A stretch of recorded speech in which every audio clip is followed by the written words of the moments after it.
For as long as anyone can remember, the Inuvialuit have lived in the Western Arctic.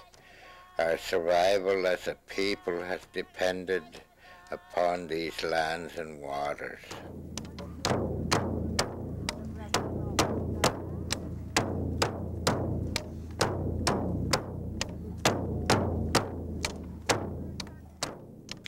As a child, my grandparents told me stories of our ancestors and their way of life, of geese that would fill the skies, large caribou herds, good fishing and successful whaling.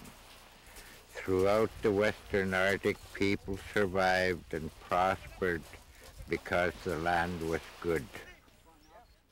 Stories and traditions passed on by our elders tell how our ancestors lived, their close relationship with the land and wildlife. Research has also revealed much. Archaeologists working with elders and people in the communities have found many coastal and inland sites that tell of our ancestors and their way of life. This research has increased our understanding of the complex and dynamic nature of the relationships between people and their environment. Hunting has always been the mainstay of the people, but careful scheduling based on an intimate knowledge of animals and their behaviors were the keys to success. Over the course of the 10,000 or so years that people have lived in the region, different hunting strategies were used. Along with changes in hunting strategies and land use patterns, links with distant regions to the west, to the north, to the east, and even to the south have been firmly established.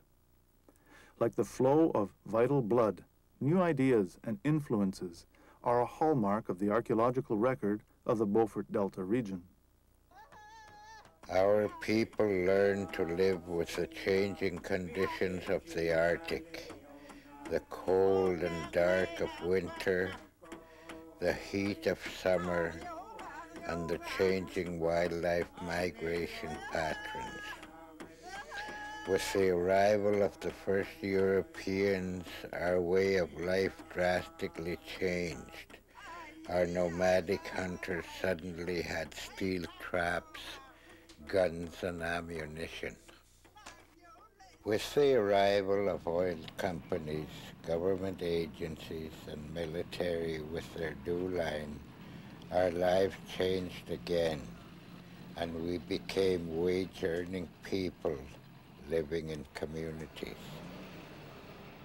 But even with these changes, the land and wildlife still remain important to us. They are a part of our culture.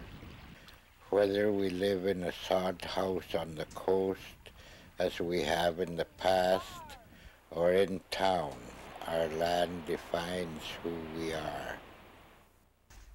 Taimani nuida aula yakangamek nunasiok iladik malik tiluid nutakkalui aglimuk tuktuata matkolli saklidik ilamingnin nunatok Simon taimanna taimalis ilinnamik agligamik taimanna ilamik atoktarun taimana toklununa nunannekiksiok bigalugu kenaklu taman sunataman nuna atukak sauman taimanayan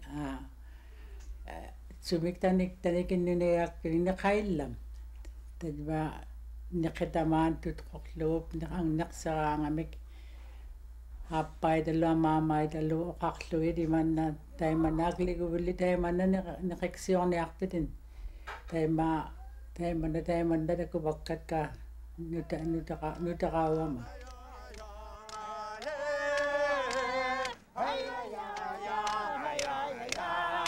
In this changing world of industry and technology, the Inuvialuit wanted to ensure our culture and lifestyle survived and was strong for future generations. We wanted to be certain our land and wildlife were protected and that we would always have an active role in decision affecting our land. In June 1984, the Niueluit land claim was settled. For all of us here today, this afternoon, we will all be a witness to and be participants in a moment in history. The signing of the official documents. Peter Green.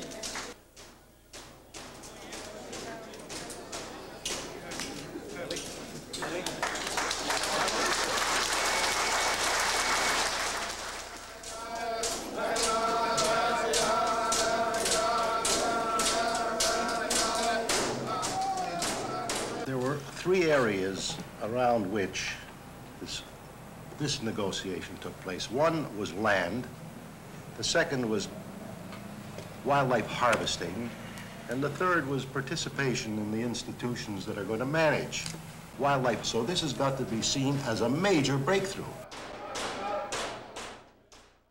Our land claim ensured we had control over our settlement region. Because of the special nature of some areas, we wanted to be sure they received special protection. When we first started negotiations, there was some areas that we seen that could be protected in other ways. So that's why they were never really put into, we never really tried to claim them. Even though they were important to us, we thought there was other ways of putting protection in there, and that was through the parks. The Inuvialuit Final Agreement created the first national and territorial parks ever established by a land claim agreement. The National Parks Act governs all national parks in Canada. It sets maintaining ecological integrity as the primary goal for the national parks. The parks north of 60 are also governed by land claim legislation. In the Western Arctic National Parks, we work closely with the Inuvialuit to ensure that our actions support the principles of the Inuvialuit Final Agreement. Parks Canada is committed to working cooperatively with the Inuvialuit to help them maintain their culture. The Inuvialuit may continue their subsistence harvesting activities in the national parks. We support the traditional use of wildlife in the region and within the national parks as an important expression of the special interaction and dependence on the land. Each day we see the benefits of working together, ensuring the protection of the resources, promoting education as a key to success, and supporting sustainable tourism opportunities which provide long-term personal and community benefits. Our cooperative management practices in the Western Arctic are working. We promote them as an effective model for the Parks Canada program. We are confident that sharing responsibility and authority will be accepted in other regions of Canada as the most efficient and economical means of ensuring that these protected areas are protected forever and for all Canadians.